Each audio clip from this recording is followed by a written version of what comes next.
രാജാവിന്റെ 13-14 വയസ്സാണ് പ്രായം. ഇവിടെയിരിക്കുന്ന ഭൂരിഭാഗം പേരും സ്കൂളിൽ പഠിക്കുകയോ അങ്ങനെയുള്ള സമയത്തായിരിക്കും ഉണ്ടായിരുന്നുണ്ടാവും.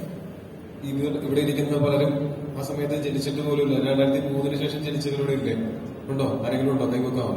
കണ്ടോ? 2003 ശേഷം ജനിച്ചവരുണ്ട്. അപ്പോ അവിടെ അന്ന് കൃത്യമായിട്ട് ആ സമയത്ത് ഉണ്ടായിരുന്ന ഒരാളിൽ നിന്ന് എന്താണ് അവിടെ സംഭവിച്ചത് നമ്മൾ ഇപ്പോഴും വിശ്വസിക്കുന്ന, നമ്മൾ ഇപ്പോ വാർത്തയിലും പത്രത്തിലും കണ്ടതിനപ്പുറത്ത് അതിനകത്ത് അവിടെ എന്തെങ്കിലും നടന്നിട്ടുണ്ടോ എന്നുള്ളതൊക്കെ അറിയേണ്ടത്. ഇപ്പോ ഹൈദർഖാനെ പോലെ അവിടെ ആ സമയത്ത് പ്രശ്നമായിട്ടുള്ള തീർച്ചയായിട്ടും ഞങ്ങൾക്ക് എല്ലാവർക്കും ആഗ്രഹമുണ്ട് അങ്ങനെ എക്സ്പീരിയൻസ് എന്തെങ്കിലും അറിയാം. ഞങ്ങൾ ഇതിനെ പറ്റിയിട്ട് പറയുന്നതിനേക്കാൾ, ഞങ്ങൾ അറിയുന്നതിനേക്കാൾ കൂടുതൽ അറിയാവുന്ന ആൾക്കാരിൽ നിന്ന് തീർച്ചയായിട്ടും കേൾക്കാൻ ഞങ്ങൾക്ക് ആഗ്രഹമുണ്ട്. എന്തെങ്കിലും ആ സമയത്ത് തോന്നിയിട്ടുള്ള എന്തെങ്കിലും കാര്യങ്ങളോ കണ്ട കാര്യങ്ങളോ പറയാമോ? അവിടെ നമ്മൾ ഇത് കഴിഞ്ഞിട്ടാണ് നമ്മൾ ചെല്ലുന്നത്. നമ്മൾ ആദ്യം ചെല്ലുന്നത് ആദ്യം ചെന്ന അടുത്ത ബ്യൂറോയിൽ നിന്നാണ്, പിന്നീടാണ് നമ്മളൊക്കെ അങ്ങോട്ട് ചെല്ലുന്നത്. പക്ഷെ ഞാൻ ഇപ്പോഴും പറയുന്നത് അവിടെ 2 പേരെല്ലാം മരിച്ചിട്ടുണ്ട്. അതിൽ ഞാൻ ഉറച്ചു വിശ്വസിക്കുന്ന ഒരാളാണ്. മുത്തങ്ങ സമരത്തിൽ ഇന്ന് വരുന്ന വാർത്തയിൽ 2 പേരും, ഒരു പോലീസുകാരനും ഒരു ആദിവാസി മരിച്ചുവെന്ന് അത് വിശ്വസിക്കാത്ത ഒരു വ്യക്തിയാണ് ഒരു മാധ്യമപ്രവർത്തകൻ. ഞാൻ ഒരിക്കലും അത് ഉൾക്കൊള്ളുന്നില്ല. കാരണം അത്രമാത്രം വലിയ വേട്ട നടന്ന സംഭവമാണ്. ഈ പേര് പോലെ തന്നെ അത്രമാത്രം വേട്ടയാടിയപ്പെട്ട ആദിവാസികളാണ്. ആദിവാസികൾക്ക് നേരെ ഉണ്ടായ അതിക്രമം വലുതായിരുന്നു. അതിനുശേഷം വലിയ സമരം, ഈ പറഞ്ഞ പോലെ 6ാം സമരത്തിന് ഞങ്ങൾ പോയതാണ്. അവിടെയും റബ്ബറിന്റെ മുകളിൽ നിന്ന് മണ്ണെണ്ണ ഒഴിക്കുന്ന പെട്രോൾ ഒഴിക്കുന്ന സമയത്തും അതും റിപ്പോർട്ട് ചെയ്യാൻ പോയ ഒരു വ്യക്തിയാണ്.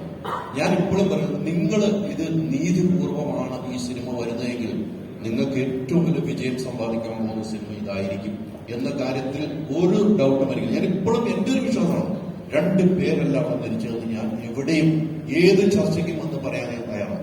ഇനി സിനിമ കണ്ടതിന് ശേഷം എനിക്ക് പറയാൻ പറ്റും പല കാര്യങ്ങളും. സിനിമയ്ക്ക് മുമ്പ് എന്റെ എക്സ്പീരിയൻസ് അത് കഴിഞ്ഞിട്ടാണ്.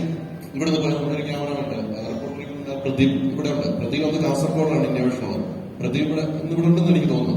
ആ പ്രദീപ് കാസർഗോഡിൽ നിന്ന് മുത്തങ്ങയിലേക്ക് പോയ ഒരു വ്യക്തിയാണ്. ഇവിടെ ഉണ്ടായ ക്യാമറയാണ് ഇപ്പൊ റിപ്പോർട്ടറിങ്ങിലുള്ള. അന്ന് ഇന്റർനാഷണലായിരുന്നു, അന്ന് കാസർഗോഡ് ബ്യൂറോയിലായിരുന്നു. അവിടെ നിന്ന് പെട്ടെന്ന് അവിടെ മുത്തങ്ങയിലേക്ക് പോകണമെന്ന് പറഞ്ഞ് പോയി. എന്നിലും മുമ്പെത്തിയ ഒരു ക്യാമറയാണ്. ഞാൻ അത് കഴിഞ്ഞിട്ടാണ് പോകുന്നത്. അപ്പൊ ഞങ്ങൾ കുറെ പേര്, എനിക്ക് ഇവിടെ ഉള്ള മെയിൻ ചാനലിലെ ക്യാമറമാൻ എത്ര പേരുണ്ടെന്ന് അറിയില്ല അവിടെ പോയത്. ഞാൻ കണ്ട കാഴ്ചകൾ എന്നെ വേദനിപ്പിക്കുന്ന കാഴ്ചകളായി. ആ വേദനിപ്പിക്കുന്ന കാഴ്ചയിൽ നിരപരാധിയായ ആദിവാസികളും അതിൽ നിരപരാധിയായ പോലീസുകാരും ഉണ്ടായിരുന്നു, അങ്ങോട്ടും ഇങ്ങോട്ടും ഉണ്ടായിരുന്നു. അത് കണ്ടു നനയിച്ച കാഴ്ചകൾ ഇഷ്ടംപോലെ അനുഭവിച്ചൊരു വ്യക്തിയാണ് ഞാൻ. അതുകൊണ്ട് തന്നെയാണ് ഈ സിനിമയോട് ഇത്ര യാത്ര ചെയ്യുന്നത്. ഈ സിനിമ എനിക്ക് കാണാനുള്ളൊരു എന്താന്ന് പറഞ്ഞാൽ, എനിക്ക് എത്രയും പെട്ടെന്ന് 23-ാം തീയതി വരെ വെയിറ്റ് ചെയ്യാൻ പറ്റില്ല. 16-ാം തീയതി അന്ന് എല്ലാ പരിപാടിയും ക്യാൻസൽ ചെയ്തിട്ടിരിക്കുകയാണ്. ഒന്ന് കണ്ടാൽ പോലെ ഈ സിനിമ 2-3 പ്രാവശ്യം കണ്ടാലേ എനിക്ക് സിനിമ ഉള്ളിലേക്ക് കയറുമെന്ന് വിശ്വസിക്കുന്ന ആളാണ്. കാരണം എനിക്കറിയാവുന്ന കുറെ വേദനകളുണ്ട്. എനിക്കിപ്പോഴും തോന്നുന്നു, അതിന് പ്രോഗ്രാമിൽ ഒരു അമ്മ പറഞ്ഞ എന്റെ കണ്ണു നനച്ച, എന്റെ മകന് കയറിക്കിടക്കാൻ ഒരു ഭൂമി ഇല്ലാത്തത് കൊണ്ടാണ് ഞാൻ സമരത്ത് പോയെന്ന് പറഞ്ഞു. എന്റെ മോന് കിടക്കണം, അതുകൊണ്ട് ഞാൻ പോയി. അമ്മയെന്നതിലേക്ക് ഞാൻ പോയി. അതിന് എത്ര ആദിവാസികളെ കണ്ടാണെന്ന് ഞാൻ. അതുകൊണ്ട് ഞാൻ പറയാം, എന്റെ എക്സ്പീരിയൻസ് വെച്ച് നോക്കുമ്പോൾ ഈ സിനിമ നിങ്ങൾ അതിൽ നീതി പുലർത്തിയിട്ടുണ്ട്. നിങ്ങൾ സ്ക്രിപ്റ്റ് റൈറ്റർ നീതി പുലർത്തി, ഡയറക്ടറും അഭിനയിച്ചൊരു നീതി പുലർത്തിയിട്ടുണ്ട്.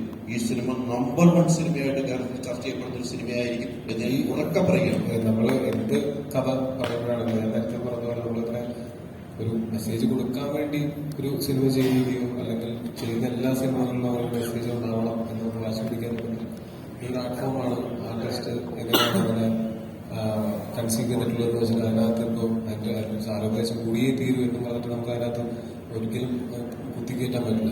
അത് മുളച്ചിരിക്കും. ചില സിനിമകൾ എന്റർടൈൻമെന്റ് മാത്രമായിരിക്കും അതിന്റെ പർപ്പസ്. അതിനകത്ത് നമുക്ക് അതിൽ നിന്നും ഉൾക്കാഴ്ചകളുണ്ടാവുന്നതൊക്കെ ഉണ്ടാകാം, ഇൻഫോർമേഷൻ വീഡിയോ ആയിരുന്നു. പക്ഷെ ഈ സിനിമയിൽ നമ്മൾ കഥ പറയാനായിട്ട് നമ്മൾ തിരഞ്ഞെടുത്തിരിക്കുന്ന വിഷയം ഇതിൽ ഉൾക്കൊണ്ടിട്ടുള്ളത് കാരണം കൊണ്ട് അത് പരമാവധി നീതിപൂർവമായിട്ട് പറയണമെന്ന് ഞങ്ങളെല്ലാവരും ആഗ്രഹിച്ചിട്ടുണ്ട്. അതിനുവേണ്ടി തന്നെയാണ് ആത്മാർത്ഥമായിട്ട് ശ്രമിച്ചിട്ടുള്ളത്. സിനിമ കാണുന്ന പ്രശ്നങ്ങൾ നിങ്ങളിലൊക്കെ കൂടുതൽ